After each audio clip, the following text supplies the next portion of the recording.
Mes chers compatriotes, je m'adresse à vous ce soir pour vous faire connaître la décision que j'ai prise dans la perspective de la prochaine élection présidentielle. L'annonce aura pris tout le monde de court. François Hollande, cravate noire, voix blanche, s'invitant dans les 20h en direct de l'Elysée pour dire qu'il ne serait pas candidat à sa propre succession. La phrase ne sera prononcée qu'au bout de 8 minutes. Auparavant, il aura vanté son bilan, mais aussi émis quelques regrets avant de lâcher « Je suis conscient de ce que ferait courir une démarche qui ne rassemblerait pas largement autour d'elle ». On a compris. Benjamin Sportouche, le chef de l'État, a choisi de s'éviter une humiliation. Oui, il y a déjà le bilan. François Hollande l'a dit lui-même, le chômage a baissé, mais pas suffisamment, contrairement à sa promesse maintes fois répétée. Il y a aussi, et c'est lié, son impopularité qui a atteint des profondeurs historiques et qu'il n'a jamais réussi à redresser. Même après les attentats, l'embellie est vite retombée. L'autre raison de ce renoncement, c'est l'état de la majorité. La gauche la plus bête du monde s'emporte l'un de ses conseillers. François Hollande est lâché par son camp, cerné de toutes parts. Emmanuel Macron, qu'il n'a pas vu venir. Et plus récemment, Manuel Valls, qui a exercé une énorme pression pour qu'il se retire. Un contexte politique qui aurait pu conduire purement et simplement à son élimination à la primaire, exactement comme Nicolas Sarkozy chez les Républicains. Le chef de l'État n'y a certainement pas été indifférent. Face à une droite requinquée derrière François Fillon, de l'aveu même de ses proches, et à une extrême droite en conquête, François Hollande a senti qu'il ne ferait plus le poids. Benjamin Sportouche, et immédiatement sur RTL, Emmanuel Macron a salué une décision courageuse et digne. Macron, l'un des nombreux ministres à avoir quitté le navire pour être candidat, comme Benoît Hamon, Arnaud Montebourg, lui aussi d'ailleurs salue une décision sage, réaliste, lucide et hautement respectable. Sa compagne et ancienne ministre Aurélie Filippetti va dans le même sens. C'est toujours extrêmement difficile et douloureux pour quelqu'un qui prend une décision comme ça, après avoir été président de la République pendant 5 ans, après avoir incarné l'espoir en 2012 pour des millions de Français de gauche qui lui avaient fait confiance. Je veux lui rendre hommage parce que je salue cette décision extrêmement responsable pour l'ensemble de la gauche. Je pense qu'il savait que, étant donné que ce bilan a semé beaucoup de désarroi dans nos rangs, de tous les sympathisants, de tous les électeurs de la gauche qui n'ont pas compris ce qui s'est passé pendant ces derniers mois, ça aurait été difficile, oui. Aurélie Filippetti sur RTL avec Marc-Olivier Fogiel. Alors la gauche tourne la page Hollande, comme la droite tournait la page Sarkozy il y a maintenant 12 jours. Le duel en forme de match retour que les deux hommes espéraient n'aura pas lieu. La droite aussi d'ailleurs a qualifié, a salué la lucidité de François Hollande. Il a compris, dit François Fillon, que son échec patent lui interdit d'aller plus loin. Fin de citation. Écoutez Éric Ciotti, député Les Républicains des Alpes-Maritimes. C'est une décision somme toute logique. Moi je salue la lucidité du jugement. Avait-il d'autres choix? Je ne le crois pas. C'est une décision contrainte. Il a subi les événements et il a tiré le constat logique qu'il n'était plus en mesure de se présenter. C'est inédit parce que sa situation est inédite. Jamais un président de la République n'a subi un tel rejet de l'opinion. Les Français lui ont notifié quelque part, lui ont imposé. Voilà, il était dans une impasse et quand on est dans une impasse, on en tire les conséquences, il l'a fait. Les tout derniers sondages étaient désastreux pour le chef de l'État, à peine 7% d'intention de vote au premier tour de la présidentielle. Jusqu'au bout, Manuel Valls aura fait monter la pression en menaçant de se présenter contre lui. La voie est donc libre pour lui et la guerre de succession est lancée à gauche. On va y venir dans un instant, mais d'abord écoutez la réaction de la journaliste et cousine de François Hollande, Hélène Pilichowski. Elle a vu hier soir un président inhabituellement affecté. Il m'a bouleversée, je ne peux pas vous le cacher. J'ai eu de la peine pour lui, parce que c'est rare de voir François abattu, presque le corps courbé en avant, si vous voulez, sous le poids de la décision, d'une décision qui lui a été imposée, qui n'était probablement pas la sienne, telle qu'il souhaitait en tout cas. Je pense que sa famille aussi l'a incité à prendre cette décision. On en parlait tout à l'heure, Ségolène Royal, voilà. Ses enfants donc... Oui, parce que il allait au casse-pipe, si vous voulez. Moi, je pense que c'est un immense soulagement, parce que même si c'est quelqu'un qui a une capacité de résistance, que je vous ai dit, à l'absence de décision, c'est qu'il a une capacité de résister, de rien montrer à l'extérieur, je pense que malgré tout, la tension était à son maximum. Donc, il y a forcément un certain soulagement. C'est quelqu'un qui a voué sa vie entière à la politique. qui ne veut pas dire qu'un beau matin ça ne s'arrête pas.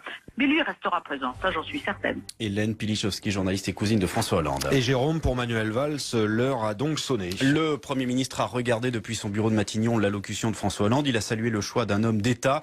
Plusieurs ministres répétaient ces derniers temps qu'il était le mieux placé en cas de non-candidature de François Hollande. Alors plusieurs questions ce matin. Quand Manuel Valls va-t-il se déclarer? Va-t-il d'ailleurs démissionner? Il a en tout cas jusqu'au 15 décembre, date de clôture des inscriptions à la primaire, pour faire connaître sa décision. Dans l'Essonne, à Évry, la ville dont il a été le maire pendant 11 ans, on compte déjà sur lui, Gauthier de Lombugard. Oui, sur la place de la mairie, les habitants comme Laurent n'ont plus de doute. Manuel Valls est le mieux placé à gauche en vue de la présidentielle. Je pense que c'est le plus aguerri, qui a le meilleur CV. Devant l'un des cafés du centre-ville, Samy discute avec ses amis. Cet étudiant de 22 ans a grandi à Évry, a vu l'action de Manuel Valls pour sa ville. Il aimerait donc voir le Premier ministre à la plus haute fonction de l'État. Il était proche des habitants de la ville. Il a fait beaucoup de choses pour reconstruire les quartiers de la ville. Donc il pourrait faire du bien à la France. À la sortie de la gare, Clément rentre chez lui avec sa fille dans les bras. Ce trentenaire comptait soutenir François Hollande en cas de candidature. Désormais, il se tourne vers Manuel Valls. Ici, il a fait beaucoup de projets, il a fait beaucoup de choses, donc c'est quelqu'un de dynamique. Je pense qu'il avait une autorité qui était quand même assez respectée. Je pense qu'il a effectivement des chances. Un peu plus loin, Huguette a déjà choisi son candidat à la primaire de la gauche. On va essayer avec Valls pour voir ce que ça va donner. Peut-être que les impôts vont diminuer. Dans le fief du Premier ministre, on attend désormais avec beaucoup d'impatience l'annonce officielle de sa candidature. Reportage RTL signé Gauthier de Lombugard. Évidemment, beaucoup de commentaires des auditeurs par SMS, beaucoup d'appels au 3210. On va vous écouter encore dans un instant. Vous êtes assez partagés sur la prise de position de François Hollande et son annonce surprise hier soir. On écoutera à 7h20 Thierry Solaire, qui est proche de François Fillon, puisqu'il est son porte-parole pour l'Élysée 2017. Le Républicain, Thierry Solaire aux côtés de Yves Calvi, 7h20 et 8h moins le quart. Benoît Hamon, ancien ministre de François Hollande, candidat à la présidentielle, invité d'Elisabeth Martichoux. Dossier complet sur cette annonce. Sur quoi ça porte après qu'il y ait des différences entre un discours de campagne, on est tout à fait prêt à l'assumer, et même des ambiguïtés. Mais là, c'était pas le trait du crayon, c'était la stratégie de ce quinquennat avec laquelle nous n'étions pas d'accord. Henri Weber, l'éloge du compromis, c'est aussi un peu la thèse du livre que vous avez sorti chez Plon, c'est cette idée. Mais est-ce qu'il n'y a pas eu un malentendu entre un peuple de gauche, pas que les élus socialistes, pas que les cadres, pas que les députés, mais des électeurs de gauche qui ne se sont pas retrouvés dans cette politique, tout en ayant entendu la logique économique de dire on aide l'entreprise parce que c'est elle qui crée de l'emploi, c'est elle qui a lancé. Non, mais est-ce qu'il y a eu un malentendu? Oui, bien sûr, c'est pas douteux. Mais il y a eu surtout, pour la question essentielle qui est la question de l'emploi, il n'y a pas eu de résultat. Au contraire, François Hollande tombe principalement sur un fait. C'est que depuis 2012, il y a 600 000 chômeurs supplémentaires. Ça, c'est son échec. À partir de là, il est inaudible. Tant et si bien que même un homme aussi informé que mon ami Calfon peut dire qu'en Europe, rien n'a été fait.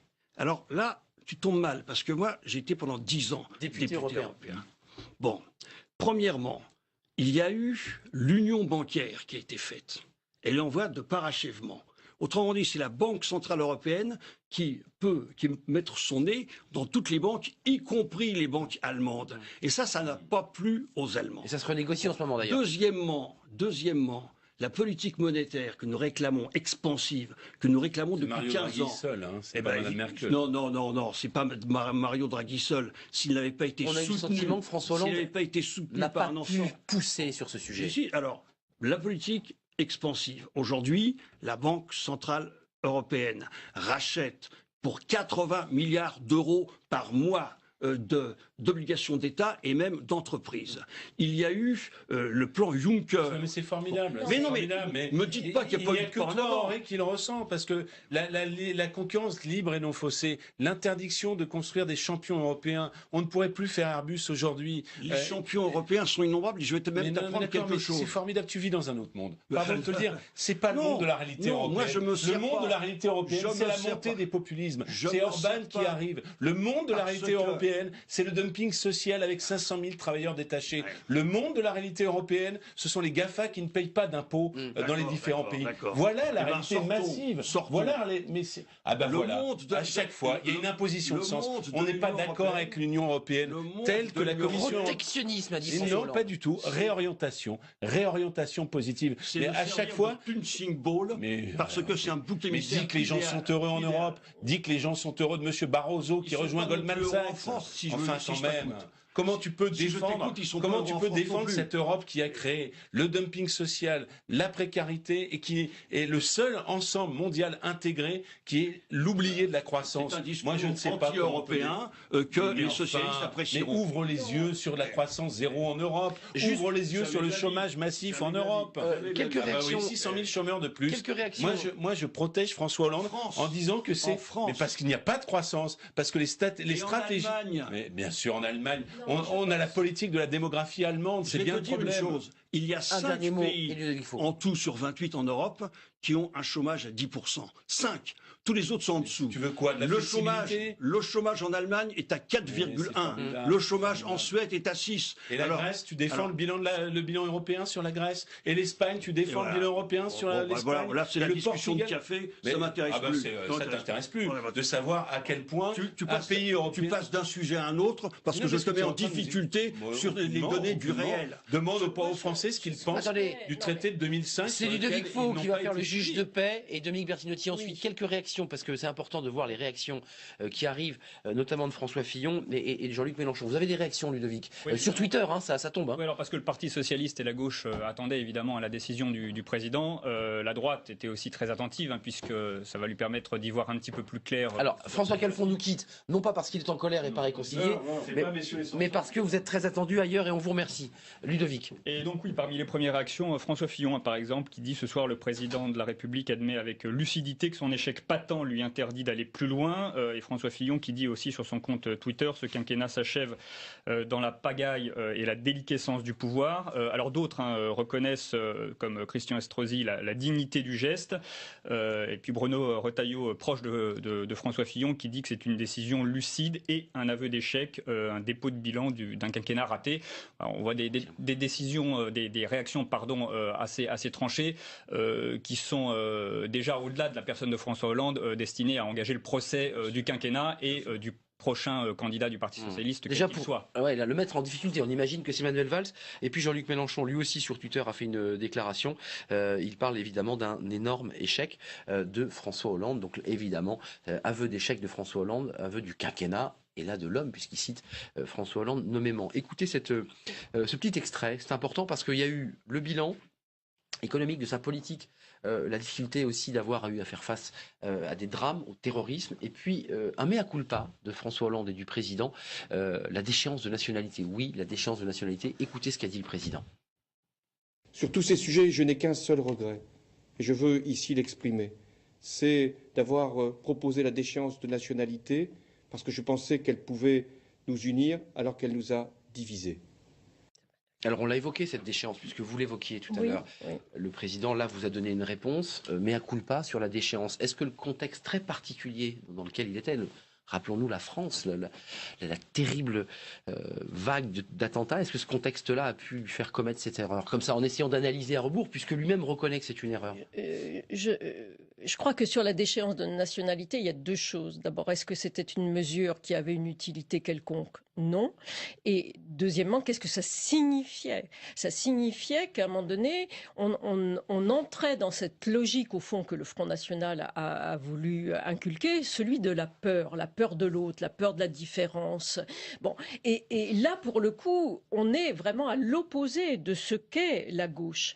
Au contraire, on est dans une vocation où on est intégrateur, fédérateur, et pas du tout dans l'exclusion. C'est pour ça que ça a été... Le pays des droits de l'homme, c'était beaucoup revenu pendant ce débat. Oui, c'est pour ça que là, effectivement, à gauche, ça a été quelque chose de très mal perçu, dont acte sur ce que dit François Hollande. Moi, ce que je voudrais quand même dire, peut-être parce que je n'ai pas tout à fait le même parcours qu'Henri Weber ou même... De François Calfon. Je suis désolée, aujourd'hui, les électeurs de gauche et les électeurs en général vont pas simplement se battre sur une question de chiffres, mais véritablement attendent des candidats, quels qu'ils soient, une véritable vision, un véritable projet. Je crois que notre drame, c'est d'avoir été trop gestionnaire et pas suffisamment visionnaire. Et dans la politique, je suis désolée, il faut qu'il y ait sa part de vision. Un peu d'utopie, un peu de projection. De projection, d'utopie, de sens vers lequel on doit aller et qu'on a perdu sur tous les plans. J'ai presque envie de dire, pour avoir justement porté la loi mariage pour tous, mais avec quelle souffrance on a arraché cette bataille. J'ai lu que dans votre livre, vous évoquiez l'idée aussi, mais ça c'est un sujet parenthèse, mais je ne vais pas faire de vagues. Il y avait quand même cette idée quand même en permanence de surtout pas de vagues, surtout pas de polémique. Et Ludovic Faux, je donne la parole. Juste, je voudrais dire, cette histoire de consensus. On voit bien que c'est même pas un phénomène français. C'est-à-dire que dans les pays européens, aux États-Unis, le consensus ne fonctionne plus. On est, je tiens à le dire, alors certains parlent de populisme, ce qu'évoquait François Calfon. Je vais parler de radicalité, parce qu'il y a le sentiment que le consensus laisse trop de gens sur les bords des chemins, aussi bien d'un côté que de l'autre. Ludovic Faux. Oui, on parlait du discours du Bourget tout à l'heure. Il faut se rappeler aussi de la campagne et de ce que François Hollande disait à l'époque, c'est-à-dire qu'il y avait ce discours effectivement de campagne au Bourget, et dans le même temps, le président, enfin le candidat à l'époque, expliquait qu'il croyait finalement que la croissance allait revenir. Et donc son espoir, c'était de pouvoir réformer en douceur, sans faire de bruit, effectivement, grâce à une croissance, à une diminution qui reviendrait, les cycles économiques auxquels François Hollande a toujours cru. Ça n'est pas arrivé, et c'est à ce moment-là que François Hollande a assumé finalement son virage social-démocrate, et c'est à ce moment-là que s'est produit la fracture réellement avec une partie de la majorité. Sur la déchéance, il y a une chose intéressante. Il faut se rappeler qu'à l'époque, la France, elle est en état de choc. Et François Hollande, il a expliqué à ce moment-là que qu'est-ce qu'il cherche à ce moment-là? Il cherche finalement une mesure qui peut rassembler, quitte à donner effectivement des gages à la droite, et même peut-être encore un peu plus à droite que ça. Et c'est pour ça finalement qu'il vient sur cette mesure. Et c'est là où ça a bugué, comme on dit. Ce qu'il ne mesure pas à ce moment-là, d'où le mea culpa de ce soir, ce qu'il ne mesure pas, c'est que pour la gauche, c'est considéré comme une faute morale. Et finalement, il y a deux fractures irréconciliable, irrémédiable dans ce quinquennat, c'est la déchéance de nationalité, d'où le mea culpa de ce soir, et puis la loi El Khomri, c'est vraiment les deux moments sur lesquels François Hollande s'est fracassé. On pourrait même appeler loi Macron d'ailleurs. Ce qui lui interdisait en réalité de se présenter à sa réélection. Les deux points de rupture à gauche, ils sont là.